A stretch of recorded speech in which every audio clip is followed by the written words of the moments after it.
മാനസിക രോഗത്തിന് മരുന്ന് കഴിക്കുന്ന ഒരു വ്യക്തിക്ക് നിസ്കാരത്തിനോ നോമ്പിനോ ഇളവുകൾ വല്ലതുമുണ്ടോ? രോഗം കാരണം നോമ്പ് നഷ്ടപ്പെട്ടാൽ അത് നോറ്റ് വീട്ടേണ്ടതുണ്ടോ എന്നാണ്.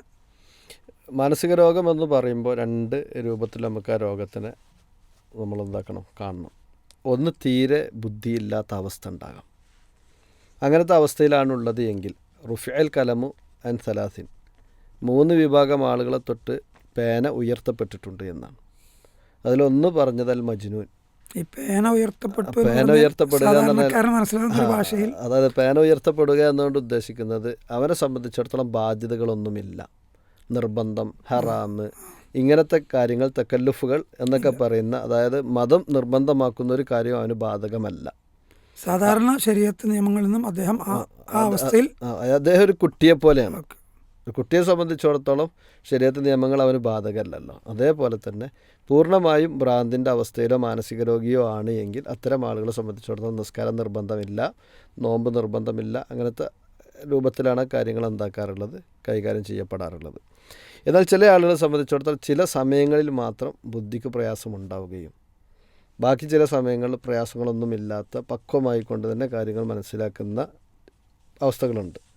അതായത് സാധാരണ മനുഷ്യനെ പോലെ ജീവിക്കും. എന്നാൽ ചില സമയങ്ങളിൽ അദ്ദേഹത്തിന് രോഗത്തിൻ്റെ പ്രയാസങ്ങൾ വരും. അങ്ങനത്തെ ഘട്ടങ്ങളിൽ അദ്ദേഹം എപ്പോഴാണ് അദ്ദേഹത്തിൻ്റെ ബുദ്ധിഭ്രമം മാറുന്നത്, ആ സമയത്ത് ആക്കിക്കൊണ്ട് നിസ്കരിക്കാവുന്ന നിസ്കാരങ്ങൾ അവിടെ അങ്ങനെ നിസ്കരിക്കാം. ഇപ്പോൾ ളുഹറിൻ്റെ സമയത്ത് അദ്ദേഹത്തിന് ബോധമുണ്ടായിരുന്നില്ല, അങ്ങനത്തെ ഒരു അവസ്ഥയിലുള്ളത്. ആ അസറിൻ്റെ സമയമായപ്പോൾ തന്നെ എന്തായിട്ടുണ്ട്, അസുഖത്തിൽ നിന്ന് അദ്ദേഹം റിക്കവർ ആയിട്ടുണ്ടെങ്കിൽ ളുഹറും അസറും കൂടെ അദ്ദേഹത്തിന് എന്താക്കാവുന്നതാണ്, അസറിൻ്റെ സമയത്ത് നിർവഹിക്കാവുന്നതാണ്. ഇനി അതുപോലെ തന്നെ ളുഹറിൻ്റെ സമയത്ത് അദ്ദേഹം രോഗിയല്ല, അസറിൻ്റെ സമയത്താണ് രോഗിയാകുന്നത്, മഗ്രിബിൻ്റെ സമയത്താണ് പിന്നീട് വരുന്നത് എങ്കിൽ അദ്ദേഹത്തിന് ഉറക്കത്തിൽപ്പെട്ട ഒരാളുടെ മസ്അലയിലേക്ക് അദ്ദേഹത്തിൻ്റെ രോഗത്തെ കൊണ്ടുപോകുന്നു.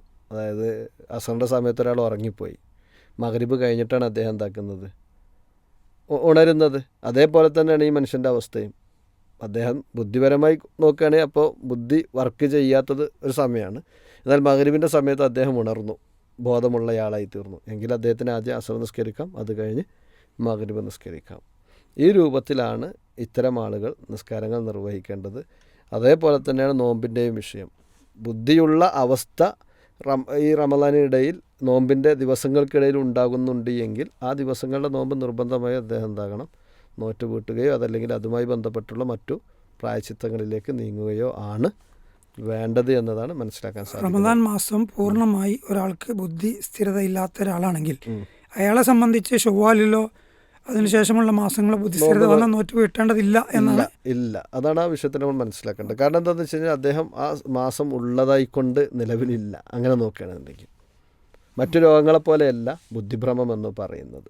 അദ്ദേഹത്തെ സംബന്ധിച്ചിടത്തോളം തക്കല്ലുഫ രംഗത്തില്ല, അഥവാ ബാധ്യതകളൊന്നും ഇല്ലാത്തത് കൊണ്ട് തന്നെ അദ്ദേഹത്തിൻ്റെ ബാധ്യതയിൽ അത് വരികയില്ല എന്ന അഭിപ്രായമാണ് കർമ്മശാസ്ത്ര പണ്ഡിതന്മാരുടെ കൂട്ടത്തിൽ ഏറ്റവും ശരിയായ അഭിപ്രായമായിക്കൊണ്ട് മനസ്സിലാക്കപ്പെടുന്നത്. അല്ലാഹു അഅലം.